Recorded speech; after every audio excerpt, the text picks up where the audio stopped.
Well, now I have to somehow minimize this so that I can, there we go. All right, can you see that? Yes, coming through No, loud and clear. wait a minute. That was not what I wanted to do there. No, I don't want to leave the meeting. There, okay. Can you still hear me? Yes. Yes. Okay, because something I did made the leave meeting thing come up. I wanted to make sure that that was not happening. Yeah, I think Okay. your mouse was near the bottom or something, maybe. It was at the top. Oh, was it? So I don't know. Anyway, all right. So in this talk, I am not going to talk a lot about audio formats for commercial music and stuff like CD players and cassette players and that stuff because I understand that later on having another speaker that may be covering that kind of stuff. So I had too much material, so I'm not going to cover those things. And leave that for the other guy. Okay, so is this there? All right. So, sound generation and recording on your personal computer over time, I guess. All right. So, early PC sound generation was pretty uh, primitive. The PET computer, for instance, had a cassette player, and the cassette player had to save its files by putting little electronic beeps and things onto cassette tape. And so, because of that, it had all the software in there to make sounds. And so it had a little piezoelectric speaker, and it could do this. Let's see. Oh, no, it's not going to make that because I moved my file. But do you remember what the pet sounded like? Delete. That's all it could do. All right. And the IBM computers, even much later, were not able to do much more than just make beeps. So you could program your speaker, your little beeping little beeper, to make all kinds of sounds. You could with music, just one channel at a time, and this is how you did it from basic.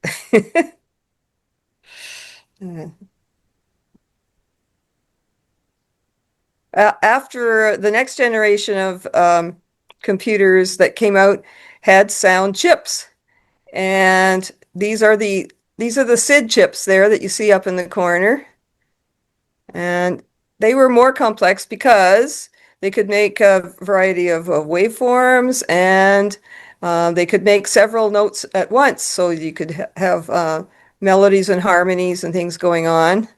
And the Commodore was one of the first computers to do this because of the fact that um, there were a lot of games being played on that computer, and also the Atari because they had a Pokey chip with similar properties, and the Pokey chip wasn't just used in the Atari computers and game systems, but it went on to be used in many arcade games, and you know, you could make pretty complex music.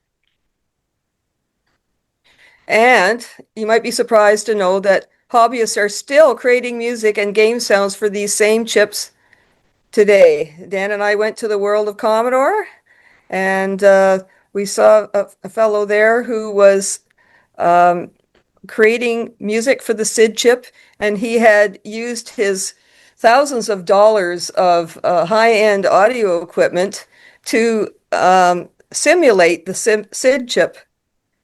And he was showing it to us, but unfortunately we didn't take a picture because we didn't know we're going to need it for this presentation. Anyway. Okay, so then a little later came the sound cards, and I know you're all nostalgic for the sound cards. Um,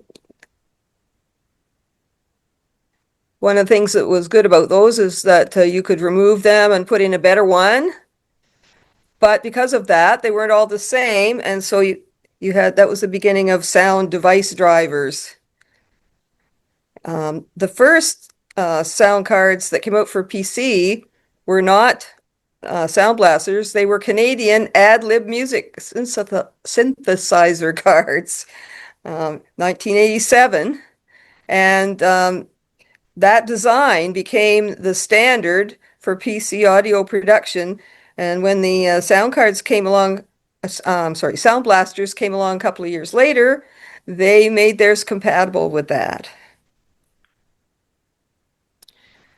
Okay. But the sound blaster cards could do a couple of things that the ad-lib ones couldn't. They could play digital audio. I'll talk about that a bit later. And they had a game port. And so people were buying those and nobody was buying the ad-lib cards, and the company went out of business. It's another situation, just sort of like the Commodore and IBM situation, where the larger company was able to do more research and come up with improvements faster than the smaller company. Okay. Now, for sound output, there's digital sources and analog sources. So the digital sources are easier for the computers to deal with because they're already in, well, digital format, and so the information could be sent right to the sound cards. So you could program the sound cards directly, as many of the game people did, or you could have musicians or other people playing instruments that were digital, like these digital drums here. The analog sources needed an extra step because they had to be digitized. So lots of ways to get analog sound.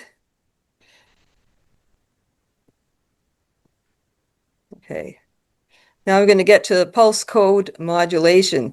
Pulse code modulation was around long before microcomputers. And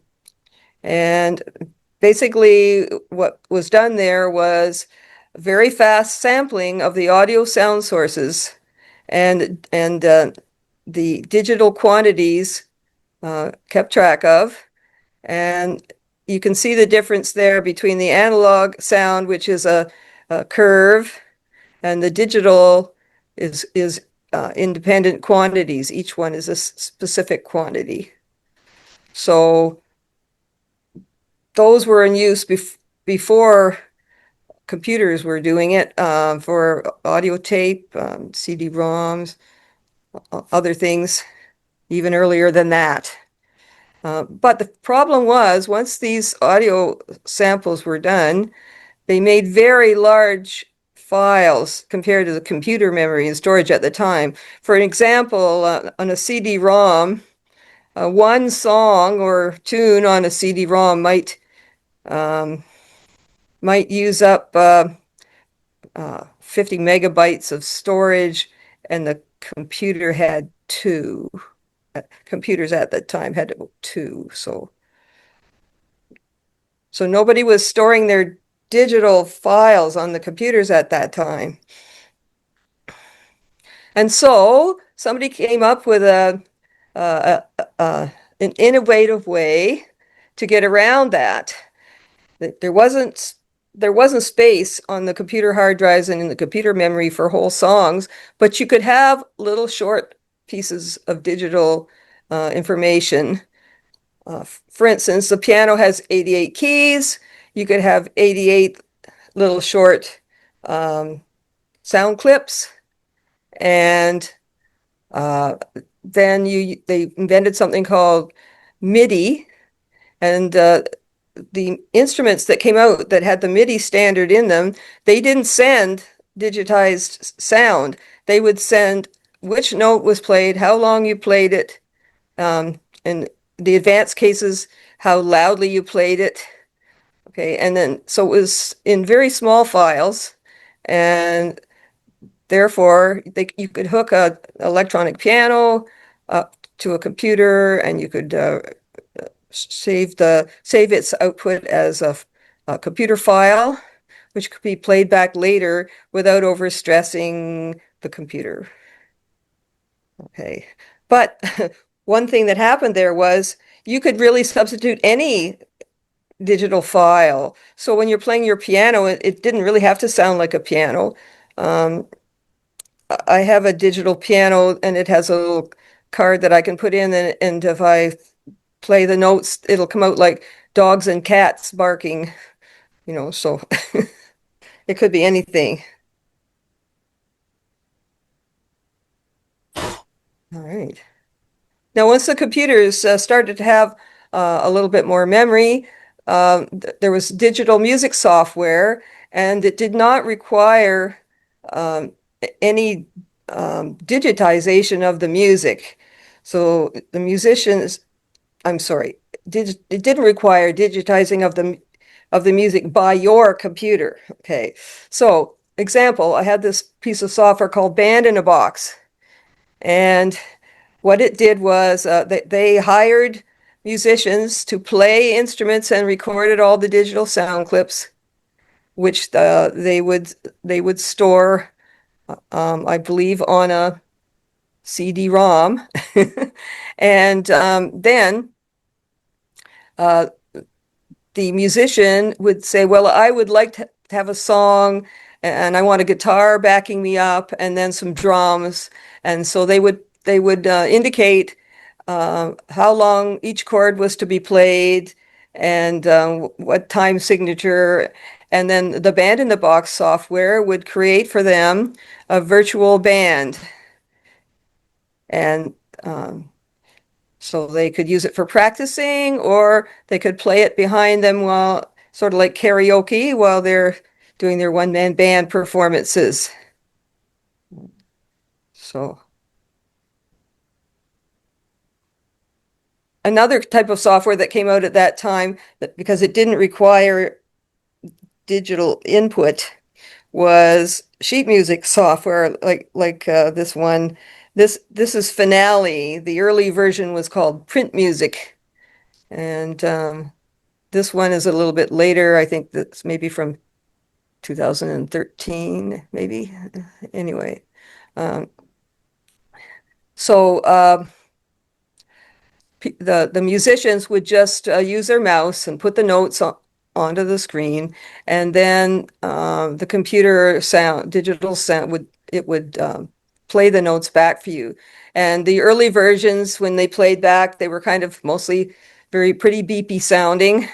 But as computers started to get more memory, then they started to sound better, more like the real instruments. And you could choose from a lot of different instruments that you wanted your notes to sound like. All right. Now, I would like to say that I don't know everything all about this. So if anyone wants to speak up and add something, please do, because this topic was more than I could look up everything about. All right. Okay, so Windows sound formats. There's one of the older ones was called MME, Microsoft Multimedia Environment. Okay, so this was an early Windows sound driver, and it still works. It's got stereo, 2 audio channels. It's fine. And then a little more advanced one, Windows Audio Session API, allowed more direct operation of the sound card, but it would run in exclusive mode, so you could only use it for one application at a time. It was more efficient, but you only really needed it for maybe some advanced software. And it was still 2 audio channels. Now, after that, Windows changed a little bit. This last one, which is still being being used, called Windows Driver Model, and it's not really a driver itself. It's sort of a manager of drivers, and it lets your audio drivers become core operating system components, and that's called kernel streaming about which I don't know much about why it's called kernel streaming, but perhaps some of you do. At any rate, this works fine for most software today because it's flexible, and as new like the audio components become updated or changed, it can incorporate them. Okay, but because of all the various layers of things it's doing, there's significant audio latency. It's kind of pokey. And especially if your computer is busy doing a lot of other things. So sometimes that doesn't matter. So one other popular audio format that's not made by Windows but is used by Windows, not made by Microsoft, sorry, but is used by Windows computers is audio stream input output. Now, I don't know if you know Steinberg. They're a very well-known name in the music industry. They started making pianos, and they make a lot of audio equipment.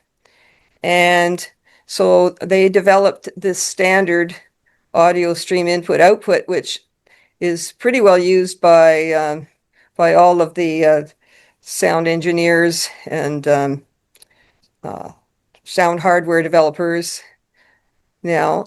And the thing that's better about it, well, first of all, it's much faster at getting the sound digitized and undigitized. It's very efficient. And you can have more than 2 audio channels, which is very helpful, for instance, if you have a band in the studio and you're trying to record them all at once. So because it controls the hardware directly, just like that WAS API, it won't share the sound card or sound equipment. By this time, as Peter was pointing out, probably not really sound cards, but the sound hardware anyway. It won't share it with other software. It just takes it right over. Okay. Now, you probably remember, some of you, that back in the 80s and 90s, the sound cards all had separate stereo microphones and speaker jacks on the sound card. And you could attach some pretty good audio equipment to those. You could have a decent quality microphone. You could have some nice speakers, okay, or headphones. And that's what most people used then. But in the 2000s, the people who are really serious into sound, like sound engineers, musicians, and technicians, they began to want to do more sound digitization, which required faster transmission speeds of the data. And so Apple came out with this FireWire, and the PCs began using USB ports.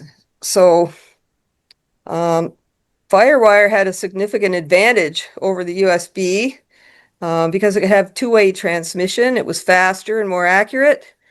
And I know at the time, Dan and I had a videotape recorder, for instance, that you could hook up through FireWire, and you could with your computer tell the video camera to scroll back and forth and find the beginning of the different video clips that you'd saved there, and cut out and make a digital file of just the parts you wanted. And you couldn't do that with the USB because it wasn't two directional at the time. Okay, so for a long time, many sound technicians and engineers and musicians were dumping their PCs and getting Apple computers because they found them much better for music. Okay. Now, so then in the 2010s, the PCs came with built-in, the laptops all came with built-in microphones and speakers, and they started to use the standard WDM sound software, which I mentioned a little earlier. Okay, so the separate stereo microphone jacks were all replaced with combo input-output jacks. I remember how annoying that was. And then on the other more professional end, USB 3 and Thunderbolt kind of surpassed FireWire.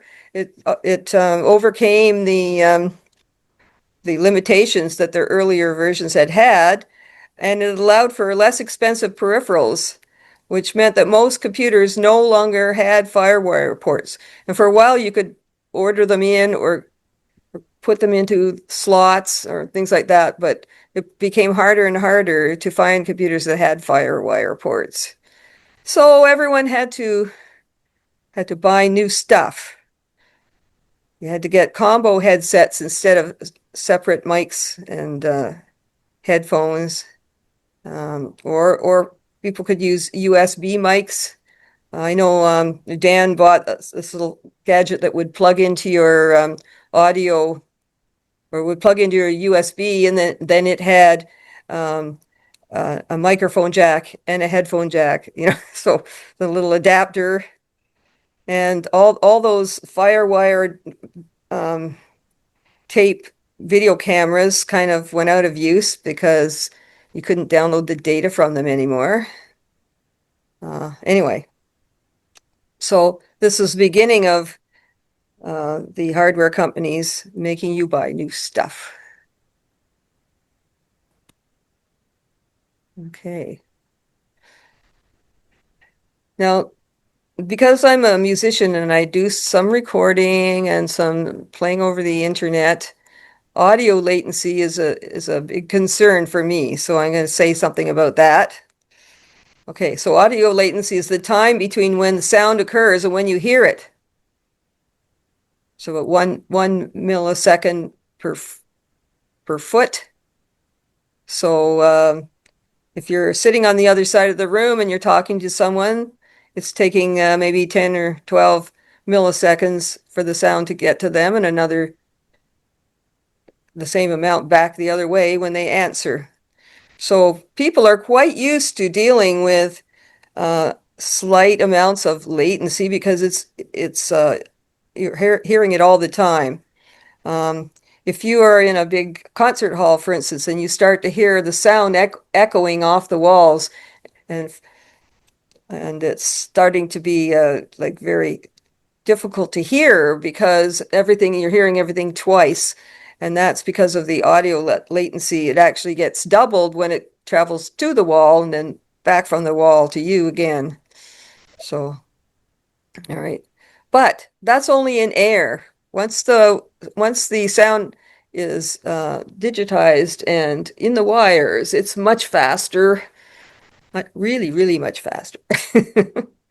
Okay, so if you're considering the amount of latency that you would like to have, it kind of depends on what you're doing, but it always seems, or mostly seems to be a good idea to minimize it. So to figure out what your latency is, there's a lot of things that add to it. How far are you from the microphone? Okay, when it's sent to your analog digital converter to be made digital, how efficient is that converter? Okay, when it's transmitted, how far does it have to go? If you are talking to somebody in Greenland, there might be an internet delay there. Then when it gets to Greenland, it's got to go through a digital to analog converter before you can hear it, and then it comes out the speakers and it's in your ears. So there's a lot of places that things could be slowed down. But sometimes latency is okay. If you're just listening to Spotify or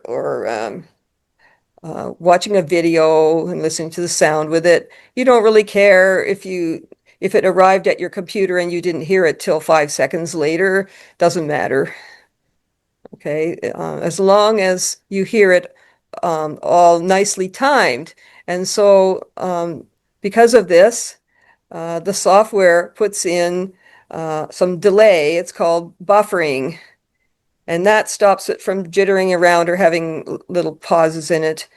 Um, they do the same thing with videos so that you don't get those circling little arrows all the time. So. And video conferencing, like we're doing right now, actually benefits from audio latency because if it was too quick, if there wasn't any latency, you'd be having a lot more feedback from your speakers to your microphone, and you would all have to be wearing headphones. So I know sometimes if people like to have their speakers up really loud, they have to wear headphones anyway, but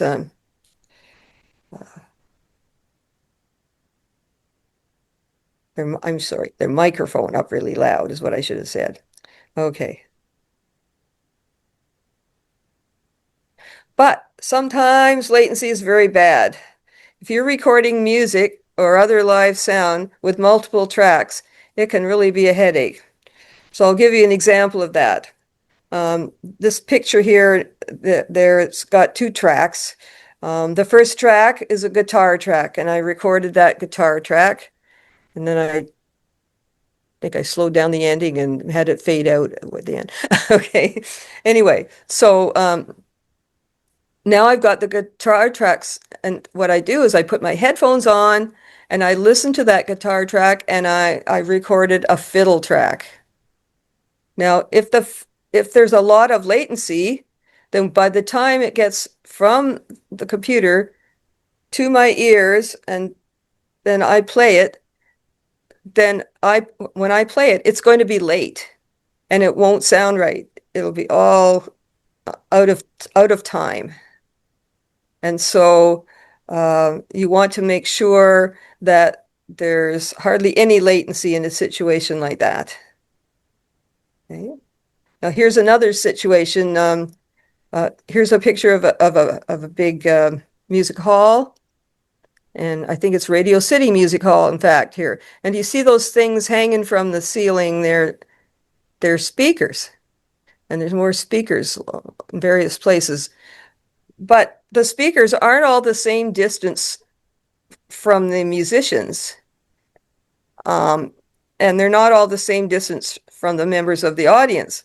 So the sound technicians in the back, they have to adjust the sound. For instance, if they have speakers that are in the back of the theater for the people who are maybe up in the balcony, they measure how many feet away those people are compared to the people halfway up, where the halfway up speakers are, whatever. And they build in a certain amount of delay. So because the sound goes faster through the wires, and they would be hearing it twice. They'd be hearing it from the speaker and then the back speakers and then from the front speakers. It would be no good. So they have to figure out the delay so that the people sitting in the back just hear the sound all together and not all wonky. And it's pretty tricky, and that's why one of the reasons they have sound technician courses. It's pretty hard to guess it. So another time when latency is bad is when a musician is playing online with other musicians. And I think I did a presentation about this a couple of years ago. Anyway, so there's four musicians, and actually all four of these musicians were in Bowmanville at the time, so that wasn't too bad. But I was playing yesterday with a fellow from Maryland, and the day before with some people from California.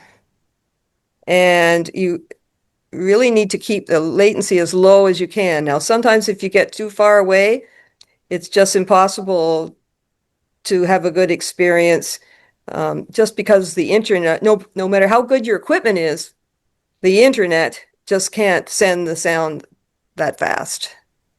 Um, so uh, So you want to look at all those things that I said before to try to minimize your latency. Okay, so how do you do that? Well, you can reduce the load on your CPU, okay, especially if it's sending the sound out over the internet. Or I had one situation where I was recording something with a whole band. I had 8 tracks being recorded all at once. And this was a few years ago when I had,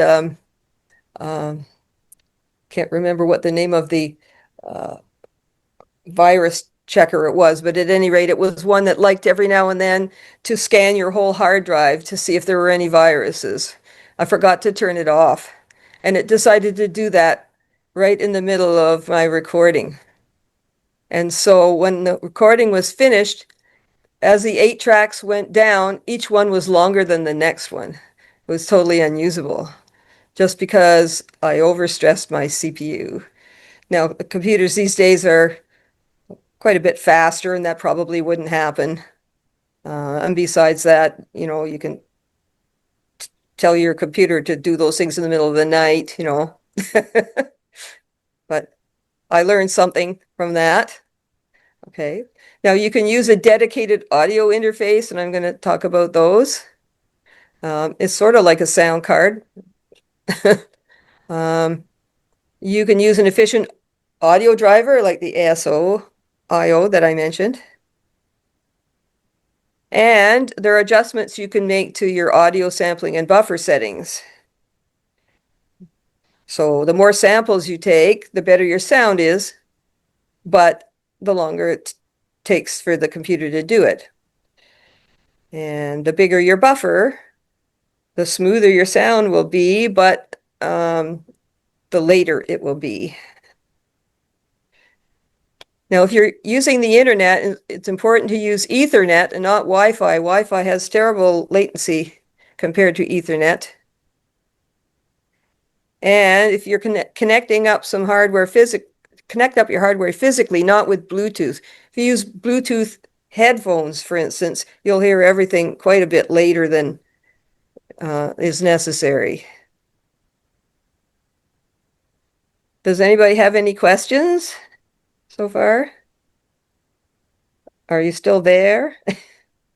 Yeah, I was going to mention the Bluetooth thing, Yes. but you already did. I had it on my little sheet that I'm making here for question Oh, period. okay. Yeah. Yes. No, I know it's amazing how much slower it is. Yes. Well, Uh, I know that we have a television set and we have a Bluetooth headset, and you can't really listen to both at once because they're like, I don't know, half a second out or something. It's really bad. Yeah. Okay. but regarding the Ethernet, Ann, Yes. I noticed that you've plugged into your recording device or your sending device that you got it on the next slide, I know. Uh-huh. But you unplug some of the Ethernet wires I have running to other computers in the house because you get feedback or something, or you get a delay, you get noise, don't you? It causes a disruption, and in this particular case, I'm not sure why. I just know that if I have the Ethernet to myself, it's better. Um, I I don't know if it's limitation on our not very good uh, Cable internet. cable internet. Sorry, yes, cable internet. Or but on the other hand, you have many devices that are connected to our network. I believe it was 19 the last time we counted, and so if I just pull out this couple of cables, I get Ethernet all to myself. There's, there's no timing with Ethernet. What the problem is is called packet collision. Mm-hmm. So Okay. they all try and send stuff at random times. The Yes. packets go at the same time, they collide, and so they both have to be resent. So the more equipment you've got on the line, the more collisions you're going to get, the Yes. slower it's going to be. Well, and those things, those imperfections come up as little pops and clicks, as if you had uh, an, a long play record with dust on it or scratches. So it's better not to have it. Okay, so when I am trying to do anything serious musically, I have an audio interface. I've got two examples of them here. This is a small one here, this Focusrite. It has two inputs here, and the inputs are XLR microphone inputs, and in the center they have 1/4-inch audio jacks. So depending on which type of connector you plug in, it's smart enough to figure out what to do, because the line levels on the 1/4-inch are different from the XLR, and they each have their own volume control. And I don't know if you can see this little tiny button here. That's for some microphones are powered microphones. They need 48 volts to make them have any volume at all. And so I can push the button in if I've got that kind of microphone. Okay. And then over here you can plug your headphones in. And so there's an overall volume here. You've got I've got a volume for my headphone on this side. Okay. Now, what you don't see that's on the back there is the USB plug that comes out and goes into my computer. All right, so I'm basically bypassing the Microsoft sound equipment and using this instead. It uses the ASIO, and it's got its own ASIO drivers, and they're optimized just for this piece of equipment. And so to digitize my sound and get it over to the computer and out to the internet, 4 milliseconds. If I was using the built-in Windows, it would probably be more like 40 or 50. That's considerable difference. Okay. So, and of course, the other thing it allows is you can attach a really good microphone in there, because all the best microphones have the XLR, not the 1/4-inch jacks. So I'm afraid they're too good because they pick up the sound of the furnace when it comes on. yes, they do. Yeah, and it's not even one of those condenser mics that use the 48 volts. I just yeah. Anyway, the other thing is, oh, okay. So this one down at the bottom, you can't see all the ports because there's only two on the front. The rest are on the back, but you can see all the volume controls here. It has 8 ports and two headphone jacks, pardon me, 2 headphone jacks. So I guess you could have 2 people working on it at once, each with a headphone.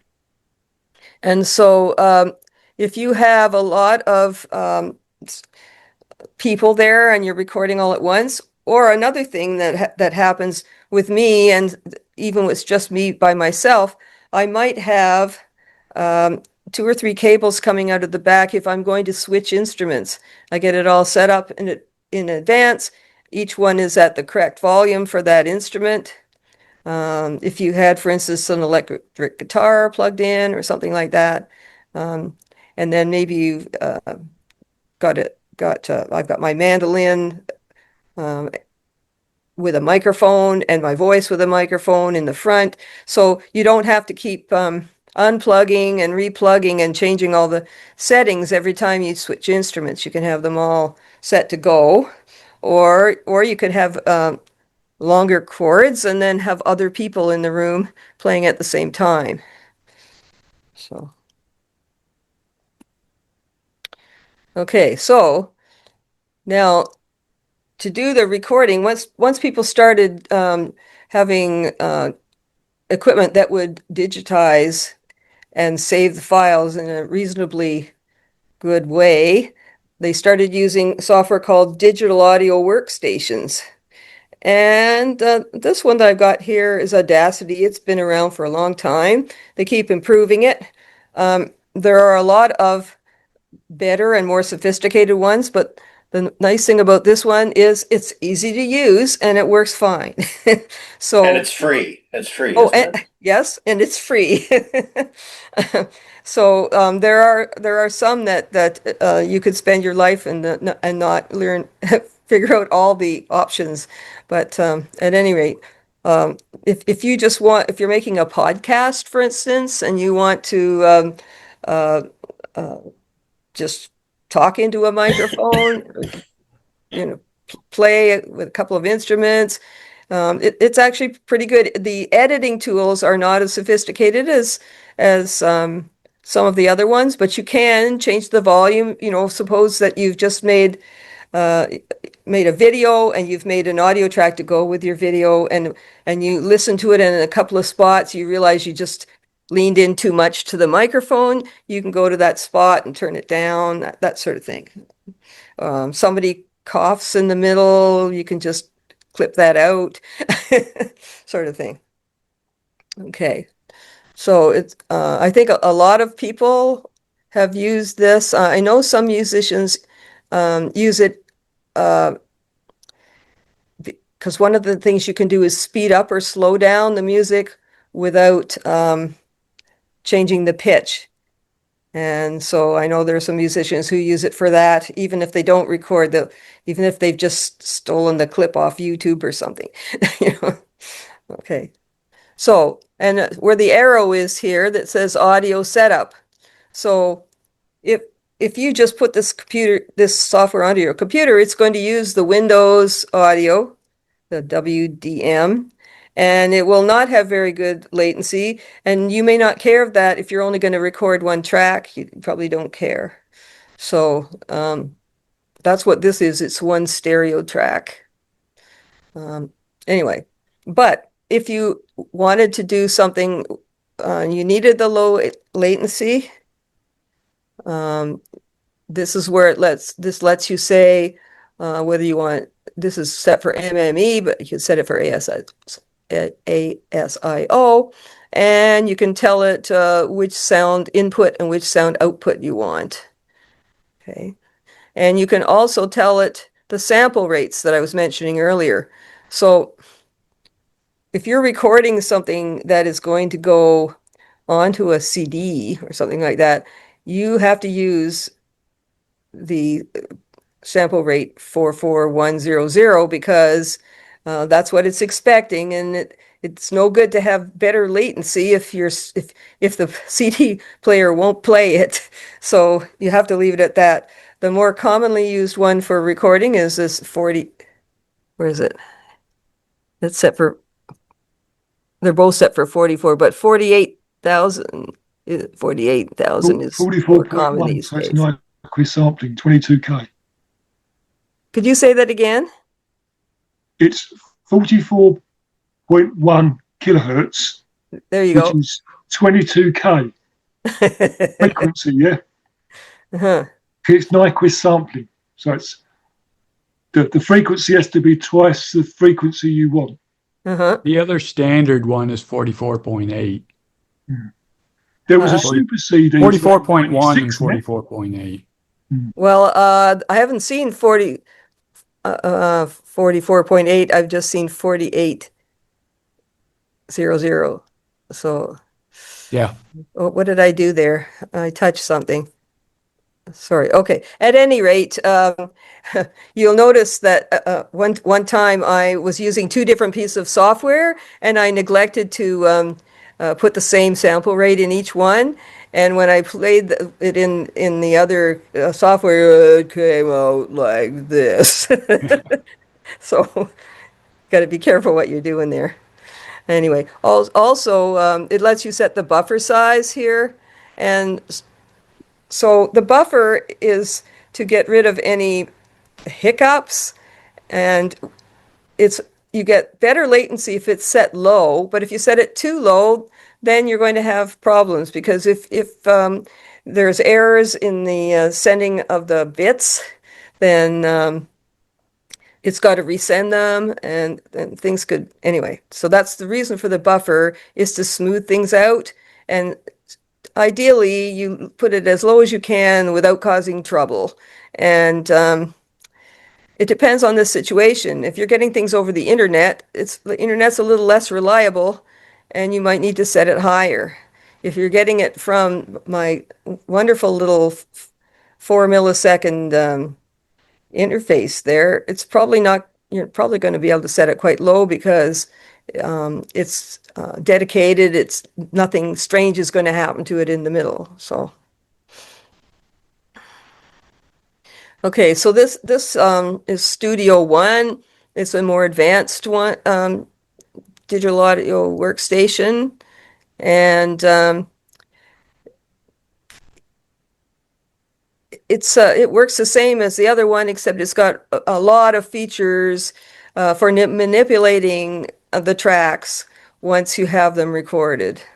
All kinds of filters and special effects and editing tools and things like that. And so a number of sound engineers who actually get paid for being sound engineers use this. And there are other ones. There's one called Reaper that's quite popular.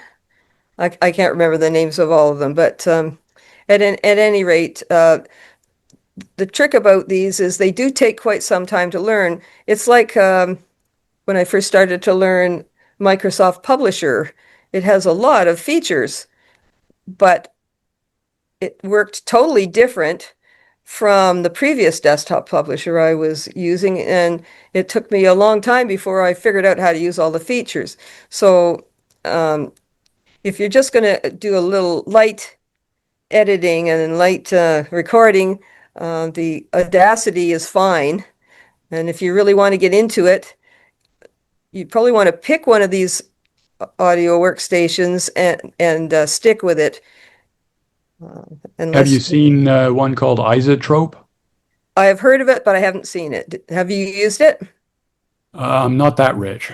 No. It's it's a megabucks expensive one. Oh, yes. Yeah. Well, so now this one I know a sound engineer that uses it, and he charges like $100 an hour. Or plus. he's got to recover his costs, eh? Yeah, exactly. Well, the Studio One is it's made by the company that makes the I was going to say FirePod, but that's Presonius is the name of the company. Okay, so it makes the hardware. It makes some of the hardware that operates this, and so they have a new version every couple of years, and when they do, they put their old version to be free. So that's helped. So this is the free one. I didn't spend any money on it, but on the other hand, the new one probably has new features that I would never get around to using anyway. So that's one of the things I liked about this. Plus, it was fairly compatible with an older one that I had that was made by the same company. Did you ever see Cakewalk? Yes, I've seen Cakewalk. Yes. Uh-huh. Yeah. Seen it, but have you ever actually used it? No. That's got to be the biggest oxymoron I've ever come across. It wasn't easy, eh? I couldn't figure it out. No. Well, I think that the thing is, people that work in sound studios, they may have a dozen or 24 electronic doodads that they're hooking all together into different systems, and they all have their own strengths and weaknesses and quirks and things, and so I think some of these things are pretty complicated. They give you so many options that most people who just want to maybe sit there with their guitar and sing a folk song really don't need. So no, I've used this one, and I've used Audacity, and I've used two others, but not recently. And I have a friend that uses Reaper, and I saw him going through the process of trying to figure it out, and eventually he did. But so I'm saying pick one and stick with it. Well, the one that Adobe uses, the Audition, that one came from Cool Edit. The original one was Kool-Aid at 96, and then there was Uh-huh. a 98 version and a 2000 Yes. version, I think, and then Adobe bought it. Well, another early one was Cubase, and I think it's still around, but it was out fairly early. And the first interface that I bought was supposed to come with Cubase, but I bought it secondhand, and the guy kept the Cubase, so I went and found a free one that worked instead. Okay, I'm cheap. Okay, now playing online. This is something I do a lot, and so the internet adds to the latency that you can't really control it because it depends on how far, what the connection speeds of the other people are, as well as yours, and how many nodes, internet nodes, are what the speeds are between those nodes. Like you really can't tell from moment to moment. So Dan and I have cable internet, and so that other day there was this football game. You remember there was a football game? Super Bowl, right? Um, our cable internet was so full of people watching watching football, that my latency was about double usual. So anyway, so Inconsiderate beggars, yeah. yeah. So what I did was I went on Mastodon, and they have an alternate to the Super Bowl, and it's called Superb Owl. The same letters, but you move the B over, right? Hmm. And people were just posting pictures of owls all day. I don't know. It was as interesting as football to me, but maybe not to some people, eh? Yeah, I've heard some people calling it Super Bore instead of Super Ball. Well, I'm sure there must be lots of people who like it. They had a very Oh, yeah. big. Anyway, so what you're looking at here is a website called Jamulus Live, and it shows you the people who are using this software called Jamulus, and at any one particular time. So you can see that the blue ones are in North America. So it was probably in the morning, I think, maybe because there weren't very many people from North America online. These people in the green are people from Europe mostly. You see, there's a guy, somebody from Netherlands playing with somebody from Portugal. Anyway, so this shows you gives their name that they picked. It's half the time not their real name anyway, but that doesn't matter. And then what instrument they're playing, and these little servers, it shows that's where the servers are. So for instance, these guys at the beginning here are playing on a server. It could be an AWS server or some similar server farm type thing in New Jersey. And so that doesn't mean those people are in New Jersey, but they're hooked up to the server in New Jersey. So they each have a different latency to that server depending on where they are. If one of them's in California and the other one's down the street still in New Jersey, they're going to have quite different latencies. So one of them is going to hear the other behind. So you're trying to minimize that as best you can. If the latencies are down under about say 30, 35 milliseconds, then they're not very noticeable at all because that's like if you have people playing in an orchestra, it could be 30, 40 milliseconds across the width of that orchestra. That's why they need a conductor, right? To stand in the middle. So otherwise, the people on the left would be behind the people on the right or whatever. So anyway, but if it gets up around 60, 70, or 80, it's annoying. Okay.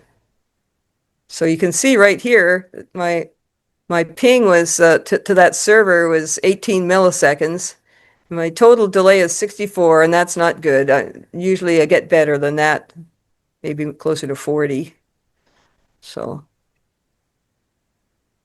Okay. And why did you take out a server? You pay for it, a small amount monthly for a server on Front Street in Toronto. Oh, okay. Well, okay. So first of all, um, there's no use me going and first thing I did was try to run a server out of my house, but cable internet.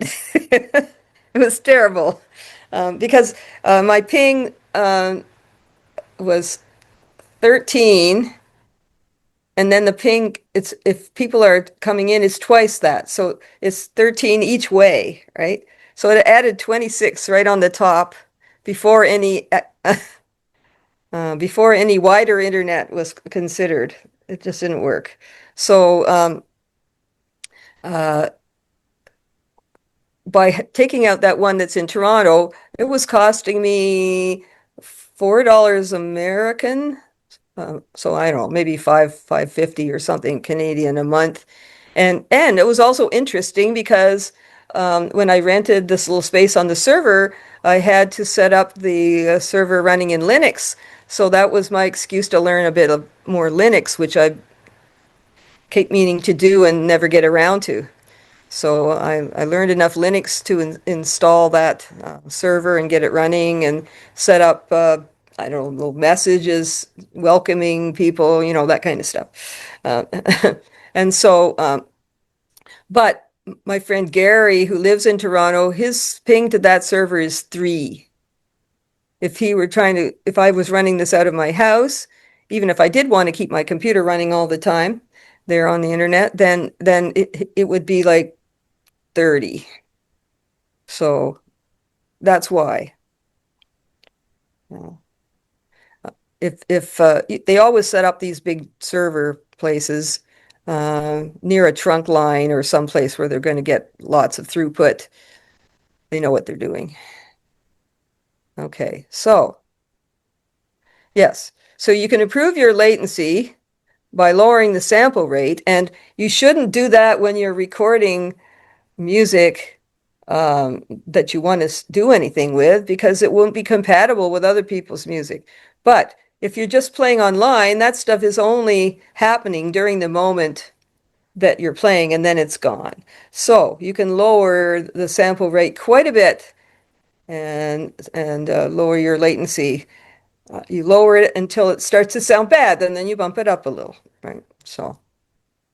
And the same thing with the buffer size, but usually online you have to leave the buffer size reasonably large because there's more likely to be jitter over the internet. Okay.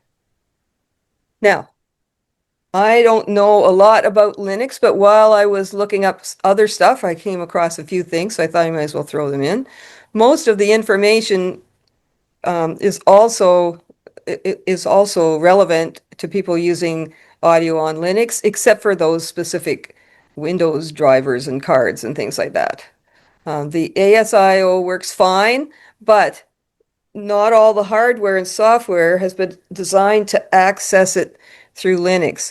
There are people that have, for instance, there's another online piece of software called Jamkazam, and it just won't work with Linux because they just haven't made a version for Linux. And there are odd pieces of audio equipment where nobody's made a driver. So that doesn't mean it couldn't in the future. But if you're going to do sound on Linux, you need to look into it a bit and make sure that you pick software and hardware that will work. And there's lots of it that will work on Apple and PC and also Linux, but some of them just work on one, so it depends. So you just have to do your research, as is probably the case with most things on Linux, right? So Jamulus works on Linux and it's free, so that's one good thing about it. Now, I told you another day that I've joined this Mastodon social media platform, and I found a whole bunch of Linux audio enthusiasts on there. So I have only chatted with them a bit because I haven't been doing that much Linux, but it seems like they're always giving out free advice. So yeah, there's a good source Now, there. back to Jamulus, isn't that the software that you installed on the server in Toronto on Front Street? Yes, it is. Yep. And okay, I'll go back. This is Jamulus running right here, right? Okay. So that's what it looks like when the server runs and you hook up to it. Yes, I did install it there. So it wasn't totally free for me to install it. I have to pay for the server there. But I didn't really have to do that because all kinds of other people, in fact, probably about 400 other people have already made servers. But there were only a couple that were in Toronto, and there's a lot of people in Toronto, so I decided to put up another one. But But then is that server open for anybody who wants to yes, use it? Jamulus is Jamulus is open, and in fact, it's too open. It's always open. So it's like having a jam session, on the street, and people can wander by. And so, but it's free, and so those many, many servers, you just look at the list and you pick one. Well, you pick one that has some people in it if you don't have any friends with you right then, right? Or you pick one if the few of you want to jam together, you just look at the list and pick one that's got low latency to you. So they usually come up in order, the closest one's at the top of the list, so that makes it easy. But if I decided, for instance, that I wanted to jam with my friend Gary from Toronto, and we hooked up to a server in London, England, we probably wouldn't have a very good experience because there'd probably be a lot of delay. Okay. Now, I've got some links here that are I found out some of the information about these things, or a couple of them I just liked them. So I'm going to I'll give this PDF file to Hugh to put somewhere, and people can look at those links if they like. So most of them are about the information that I've already just told you, but of course, big long page, and I picked out 3 things from that page, and there were lots of other interesting things on the page too. So, and that is the end. But I'm sure there is more about computer sound that you people know that I didn't mention. So, Well, thank you very much. It's been fantastic, actually. It was very instructive. That was well done. Yeah, thank you. And when you were talking about latency and keeping everyone together, this is not computer, but I was remembering the marching bands playing the pipes yes. in a huge football field, Uh-huh.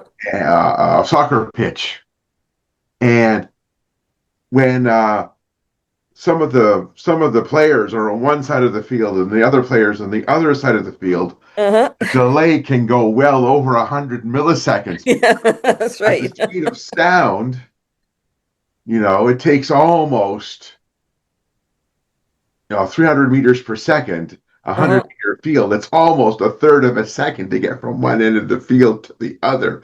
And the musicians had to stay in sync. But in the middle, there's a guy with a big baton, and he's going, help them out, right? And light big travels bass. way faster than sound. I think there's a video on YouTube where they make Big Ben strike 12, 13 times. Because they have the sound where you can hear it, and then they go further away, and then exactly that distance that it takes it from one bong to the next, and they hear the last bong on the thing, and then another bong from the clock itself as it catches up. Yeah, so they heard it 13 times at 12. Right. So I musicians have remember had this to because deal. our seats weren't in the middle. Oh. Our seats were off to one side, so we heard the musicians closest to us before we heard the musicians on the other side. Yes. It Well, sounded really musicians disconcerting. have had to deal with latency long before there were computers. But Correct. but the addition of computers, well, and not only just computers, but other types of sound transmission, even telephones and everything.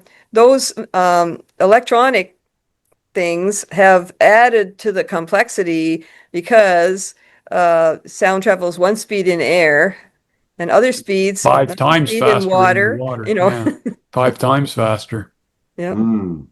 So So have a concert underwater. Yeah. yeah. It would So sound weird, man. It would sound weird. It'd be fast. so I'm sorry, I didn't mean to derail anything, but when you're talking about latency of players, yes. it took me back to an event from my childhood. Well, when I was, I guess a couple of weeks ago, I was playing online with a fellow from Stuttgart, and he was an Irishman. You know, what he was doing in Stuttgart, I don't know. But anyway, we were playing online, and his latency to me was 50 milliseconds, which is pretty amazing for that distance. But I Yeah. guess there's not a lot of internet nodes in the middle of the ocean. It just pretty well goes straight through. You know. How did you cope with that? Well, okay, so on Jamulus, all the sound goes to a server, which does the heavy lifting of combining all the sound sources together, and then it sends them back each to each person. And so you can hear yourself if you're coming in late, if you've got a bit of latency, you can hear that. And if you put very thick headphones on so that you don't really hear your instrument in the room much, so that you're actually playing to the echo. And it's amazing that your fingers just start playing a little early. Oh, wow. Yeah. Yeah. That's amazing. I think people do that all the time. Do you remember the bell ringers? You know, they have to figure out how long will take the bell to swing and pull the rope that much early. Oh, yeah. Only that's even Like you harder mean like because you mean each like bell is a different size. a carillon. Yes, yes, yeah. That's And right. so people already kind of do that sort of thing, and I'm sure that in orchestras, there are the people that are out on the periphery probably have to watch the conductor and play a little earlier than their ears are telling them. Mm. You know, so it's amazing. I was playing with some guys from California, and my latency was 120 milliseconds. That's more than a tenth of a second. Wow. But I was doing fine. So, And Wow. if you use Bluetooth, you lose the first half a second as well. well, that's right. Yeah. So So, if you play a half a second wave file, you don't even hear it. yeah. So it's that's why the Bluetooth can double your latency or more. If so, musicians try to avoid that. It's Yeah, fine if you're just making a speech or something. I decided to send mine back and just go with a straight wired Uh-huh. DAC. Well, I have hooked to our television here. We have a little a gadget that is an RF sender, and then in the kitchen there's a little speaker that receives that. And so the RF is very fast. You don't notice any latency at all, really. That's Mm. radio frequency, Mhm. and so the reason we have that is because you can see the television from the kitchen, but often you can't hear it. You know, things are sizzling and clunking and stuff. And so the little speaker, you just turn the little speaker on. And even though you can sort of hear the sound from the television coming through, uh, because the latency is almost none at all, it's fine. It just puts the volume Yeah. up. And that device is about 25, 30 years old. It came from Yeah, you can't get them anymore. it came from Radio Shack. Wow. But if To I did the same thing with my Bluetooth. Bluetooth headphones, we have a set of those, and they're very handy. I wear mine when I'm out gardening in the yard, because I can still hear TV reruns or whatever. Neil has something to show us there. These are Bluetooth, and Yes. you pair them, and then you pair them to. Oh, do it to my iPod, so I can listen to my iPod because my iPod Okay. hasn't got speaker in it. The Well, that's iPod good. blew up, so I'm on an old one. Well, They're I wasn't Bluetooth. saying Bluetooth isn't useful, just not for the particular thing I was doing. But yes, Bluetooth's very useful in many cases. It's difficult to get it lossless as well. Yeah. Yeah. Well, I suppose that's true, but it depends on what you're doing. If you are usually the sound is just going into your ears and being immediately lost anyway. So it's more important for the lossless stuff to be on the input side. Like if you're recording, you don't. Yeah. So Hmm. so The other anyway. thing I made was this is a Flip laptop. Caught me out first of all. Where's the input plug?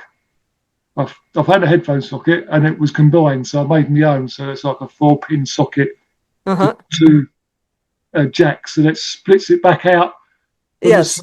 from the single to two. Yeah.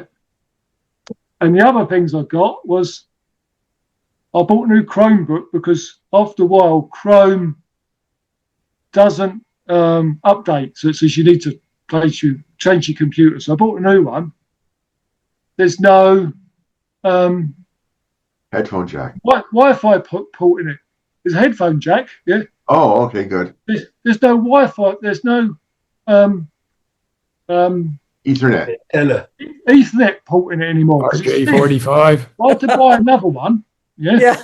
To plug in because it's USB-C, and then also I've got this huge monitor behind me that I'm not using, and computer speakers that I don't use, and I can't find it. But I bought this little box.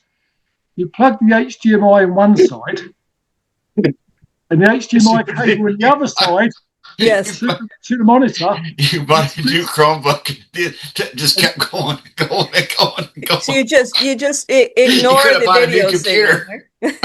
signal. So behind my desk, I had a desktop. Now he needs a new house to go with that. Well, this is what one of my slides was saying, that everybody had to buy new stuff.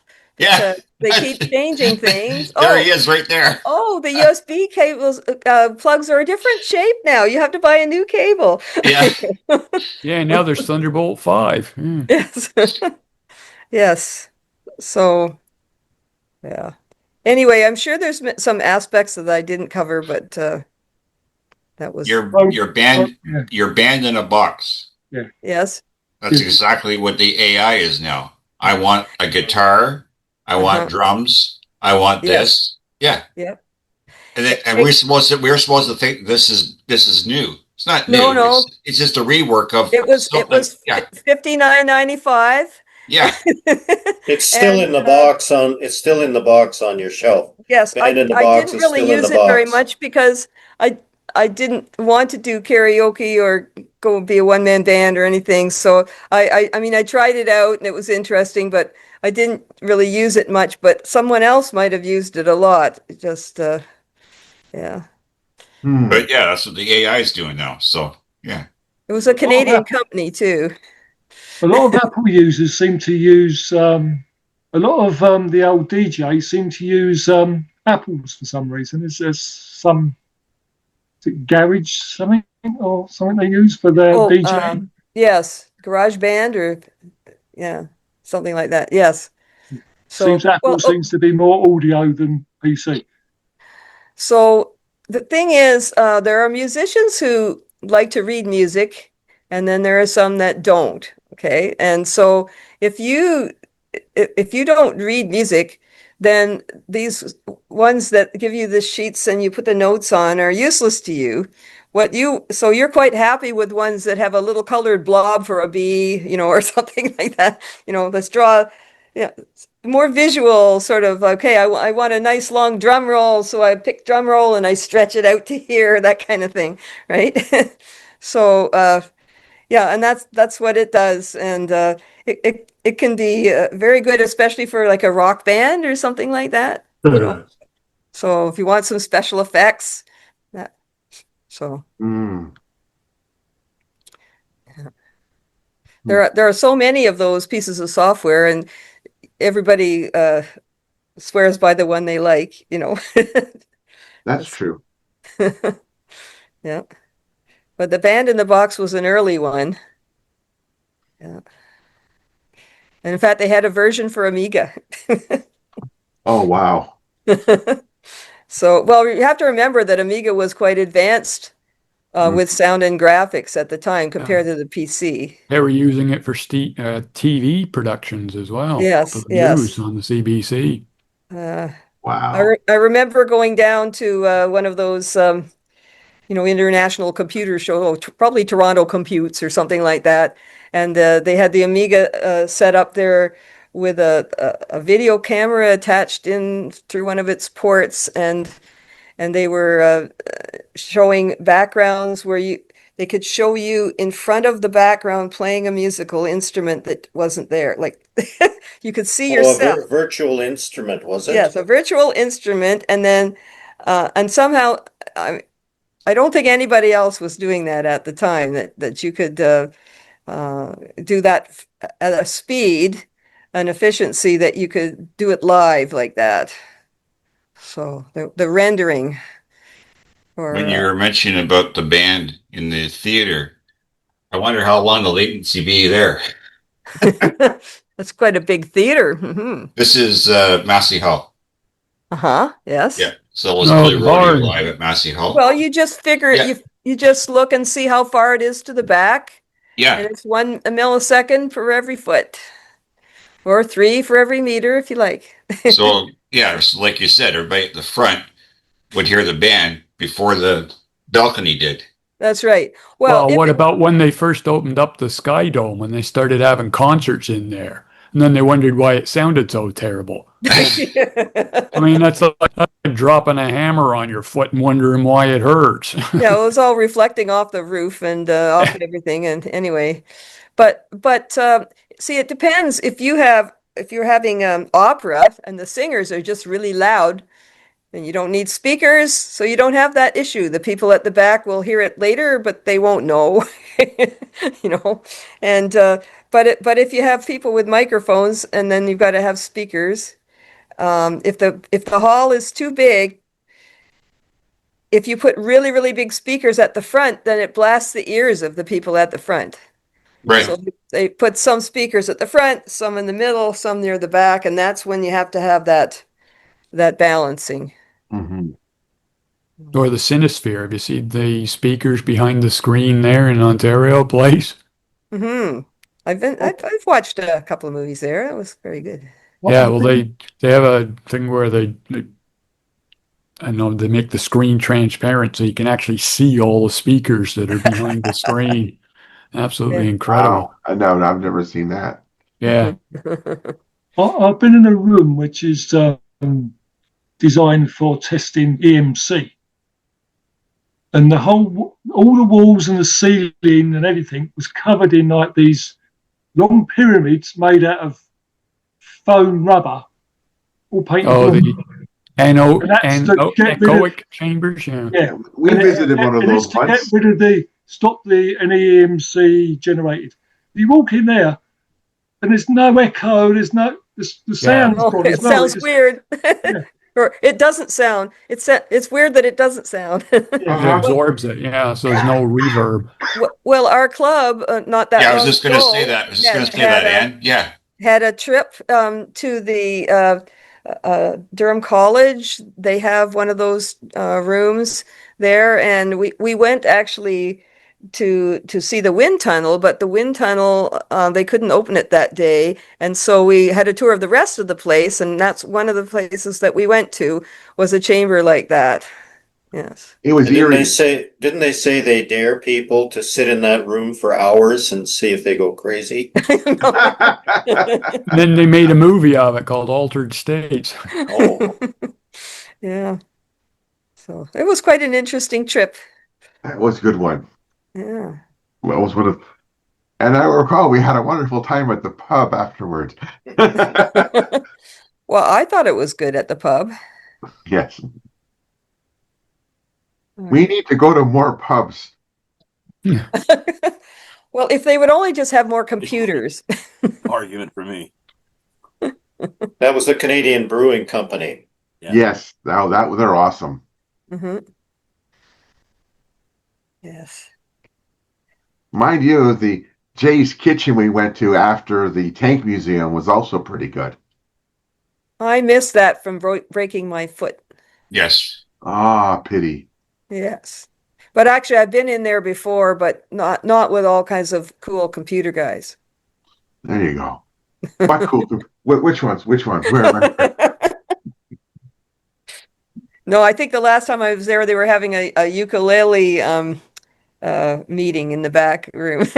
Oh no. They were all quite happy, having a good time. There you go. Yeah, I'll have to go myself one time because I missed that. I was working probably at the time. But the only one I've been to is the one in Norfolk in the UK, and they've got like a Churchill tank sitting out the front, so loads of stuff inside.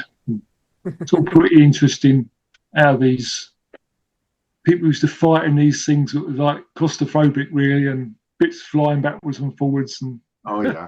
right mess. Yeah.